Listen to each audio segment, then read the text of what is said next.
soo dhawaada daawadayaal fiid wanaagsan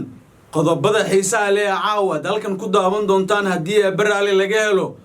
waxaa ka mid noqonaya ciidamo ka tirsan beesha ciise oo weerar ku qaaday maleeshiyaad ka tirsan beesha Samaroon haddaba khasaare intee leeg ayaa la gaarsiiyay maxay tahay sababta rasmiga ah ee duulaankaasi loogu qaaday maleeshiyaadkan halkaas isku aruursanaya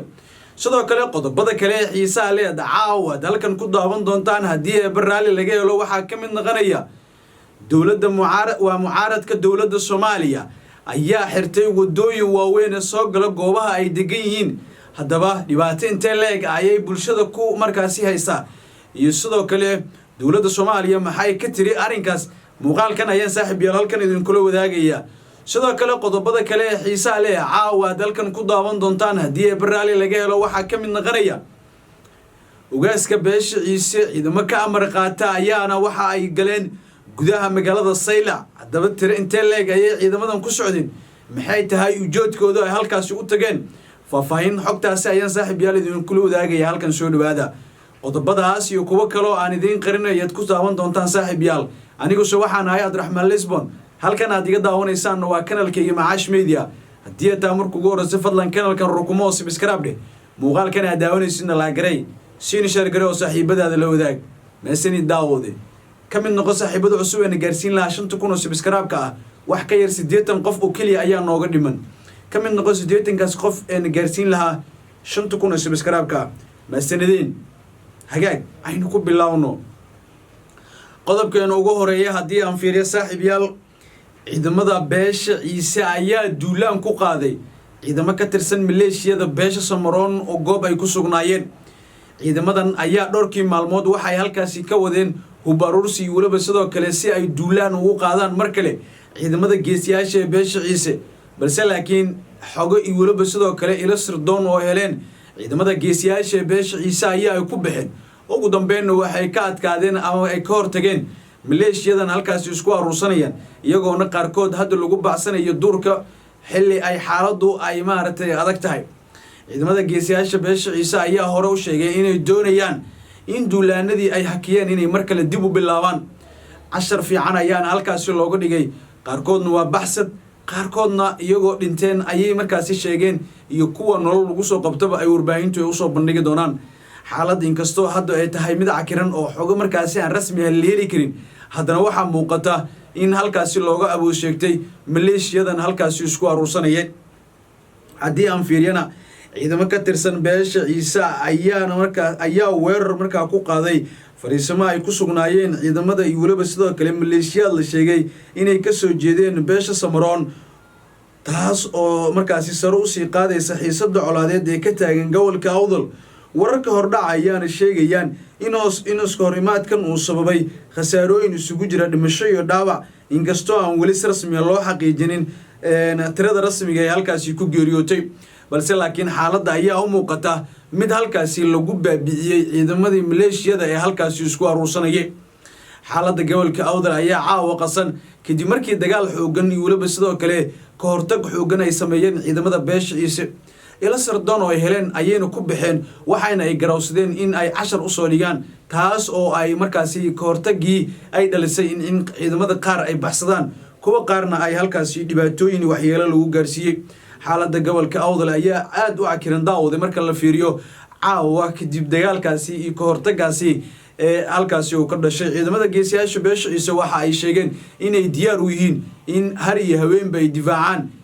maamulka Gowan State oo ah meel ay si weyn dhowrkii maalmood loogu daneynayay in maamulkaasi laga hirgeliyo xaaladda gobolka Awdal maanta waa ay qasan tahay oo xaaladda waa allow sahal balse aan loogeen halka ay ku dambeyn doonto iyo maleeshiyaadkan baxsadka ah ee farxadka ah ee markaasi halkaasi lagu baxsanaya in halkii uu ku dambeyn doono dhanka kalena haddii aan fiiriyo qodobkeena kale ee xiga ayaa waxa uu sheegayaa mucaaradka dawladda Soomaaliya ayaa xirtay wadooyin muhiim u ah oo halbowlo ah goobaha ay xarumaha ay degan yihiin galayaan ciidamada mucaaradka ayaa si weyn dhankooda isku huweynayaan marka la gaaro 15 May waxa ay noqon doontaa mid israreex iyo waliba sidoo kale haradan badan oo halkaasi ka bilowdo madaxweynaha jamhuuriyadda federaalk ee Soomaaliya Dr. Xasan Sheekh Maxamuud ayaa muddaxileedkiisa waxa uu ku eegyahay 15 May oo nooga harsan wax ka yar 11 maalmood balse xaaladan ayaana markaa indhaha aan laga fiirsan karin maadaama xaaladdu ay sii bedelayso marba marka ka sii dambayso maxaa yeelay ciidamadan mucaaradka waxa ay doonayaan in ay dagaalamaan halka dawladana ay diyaar u yihiin inay dagaalamaan gebi ahaan wadooyinka iyo waliba sidoo kale goobo kala duwan ayay hore dawladda u xirtay halka mucaaradkan iyagana durbaba ay bilaabeen in meelo muhiim ah iyo goobaha ay degan yihiin inay xiritaan ay ku bilaabaan mucaaradka dawladda Soomaaliya ayaa sheegeen in 15 May marka la gaaro madaxweyne Xasan Sheekh Maxamuud uu kamid yahay dadka shacbiga ah ama markaasi muwaadiniinta dadka Soomaaliyeed uu noqon doono madaxweyne hore balse 15 May mandate-kiisa ayayna noqon doontaa in doorasho loo ogol yahay inuu dhigo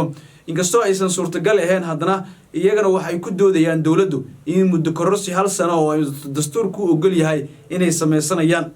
balse xaaladda ayaa isfahan darada halkaasi ka bilaabanaya iyadoona xaaladdu marba marka ka sii dambayso ay noqon karto mid isfahan waa ama mid markaasi ay ku sii dhamaato in xaaladdu ay sii noqoto mid kacsan dawladdu waxa ay sheegtay in hal sano ay ku darsanayso halka mucaaradkana ay diidan yihiin in gebi ahaanba 15 May wixii ka dambeeyo dalkan la wada leeyahay maamulkiisana loo haradami doono Xasan Sheekh Maxamuud tusaale isaga ayaa qayb ka ahaa mucaaradka dawladii hore ee Farmaajo waxaana uu ahaa ninka hormuudka u ah mucaaradka isagoona waxyaabo badan uu ka hadlayay ama markaasi uu ka dhiidinayay hadallo badan uu ka jeedinayay meel walba uu markaasi isaga u tago dhanka kale mucaaradka dawladda Soomaaliya ayaa la sheegay inay xireen wadooyin waaweyn oo muhiim ah kuwaas oo galaya deegaanada ay markaasi waa goobaha ayagu ku sugan yihiin si ay u muujiyaan xiisad siyaasadeed iyo waliba sidoo kale cabashooyin la xiriira xaaladda amni iyo waliba sidoo kale mid siyaasadeed ee dalka xiritaanka wadooyinkan ayaana markaasi saameyn ku yeelan karta dadka shacbiga maadaama ay wadooyinka qaar isticmaalayaan gaadiidleyda iyo waliba sidoo kale wadayaasha mootooyinka ayaa dhibaatooyin markaasi ay kala kulmi karaan marka loo fiiriyo xaaladda haddii ay dhacdo in wadooyinkaasi ay xirto ciidamada mucaaradka ee dawladda Soomaaliya oo hadda qorsheynaya in ay aagooda ay xirtaan aynu u dagaalamaan sidii ay markaasi dawladda dhexe ay uga adkaan lahaayeen qodobkeena ugu dambeeyana daawadayaal haddii aan fiiriyana ciidamo ka amar qaata dawladda Soomaaliya ayaana markaasi waxa ay gudaha waa markaasi ciidamo ka amar qaata ugaaska beesha Ciise ugaas Mustafa Cabdi Ibrahim ayaa hadda la sheegay inay gudaha u galeen magaalada Saylac ciidamadan ka amar qaata ugaaska beesha Ciise ugaas Mustafa Cabdi ayaa hadda la soo warinaya in ay gudaha u galayaan Saylac xaaladda gobolka Awdal iyo Salil ayaa noqonaysa mid cabsi badan ay ku abuurayso tan iyo markii dagaal beeleedyada halkaasi ka sii qarxeen beesha Samaroon waxa ay doonayaan in maamulka Guban State ay ka hortagto sidoo kalena beesha Ciisana ay doonayso inay hirgeliso maamulka Guban State marka loo fiiriyo xuduudaha Somaliland Djibouti iyo waliba sidoo kale Ethiopia ayay xuduud ahaan ay wadaagaan beesha Ciise waxa ay jirtaa dhanka Djibouti halka beesha Samaroon ay soo xigto dhinaca Somaliland marka loo fiiriyo balse xaaladan ayaana noqonaysa mid cabsi badan ay abuurayso tan iyo markii xaaladaasi ay ka dhax alowsatay ciidamadan la sheegay ee ka amar qaatay ugaaska beesha Ciise ay gudaha u galeen Saylac ugaaska beesha Ciise ugaas Mustafa Cabdi Ibrahim ayaa ciidamadan ka amar qaatay gaaray gudaha Saylac kadib markii dagaal xoogan oo dhowrkii maalmood u dambeeyay uu ku socday xaaladda gobolka Awdal iyo Salil ayaa marba marka ka sii dambayso waxa ay noqonaysay mid isbedel ku imaanayay iyagoona beesha Ciise halkaasi looga waa markaasi ay ku awood sheegteen tan iyo markii ay markaasi sheegeen inay magacaawayaan maamulka Guban State iyo waliba sidoo kale in deegaanadii guud ahaan gobolka Awdal iyo Salilba in ay iyagu markaa gacanta ay ku dhigeen sidoo kale ciidamada la sheegay inay ka amar qaataan ugaaska beesha Ciise ugaas Mustafa ayaa markaasi la soo warinaya in ay galeen magaalada markaasi Saylac taas oo kordhisay walaac markaasi laga qabo colaadda sii fidayso dadka deegaanka iyo bilaawashada in ay markaasi ay ka barakacayaan qaar ka mid ah xaafadaha iyagoona markaasi cabsi ka qaba dagaal markaasi hor leh oo ka qarxaya halkaasi warar hoose aan helayna ayaa tilmaamaya in dhaqdhaqaaqyo ciidan oo xoogan laga dareemayo xuduudaha u dhaxeeya deegaanada ay ku muransan yihiin labada dhinacba halka odayaasha dhaqanka waxgaradka culimaawidiinka ay wadaan dhexdhexaadin iyo weliba sidoo kale in beelaha halkaasi ay isku fahmi la in la kala dhexgalo si ay halkaasi looga gaashaamano ilaa deegaanka ayaa sidoo kale waxa ay warinayaan in caawa ay cabsi badan ay halkaasi ka dareemayaan laguna arkayo dhaqdhaqaaqyo xoogan oo ciidamada beesha ciise iyo weliba sidoo kale kuwa samaroonka ay ka sameynayaan saylac iyo salalba xaaladii ugu dambeeyay ayay daawadayaal kuwaasi ahaayeen wixii warar nagu soo kordhana muuqaaladeena dambe ayaan saaxiib yaal idinkula wadaagi doonaa haddii aad halkan la soo gaartay daawad waxaa tahay qof qalbi wanaagsan waxaan asli kaaga codsanaya inaad kanaalkayga soo subscribe gareysid oo ka mid noqo saaxiibada cusub ee 5,000 oo subscribe taayna gaarsiin lahaa oo ku mahadsantiin daawashada muuqaalkan maastiradeen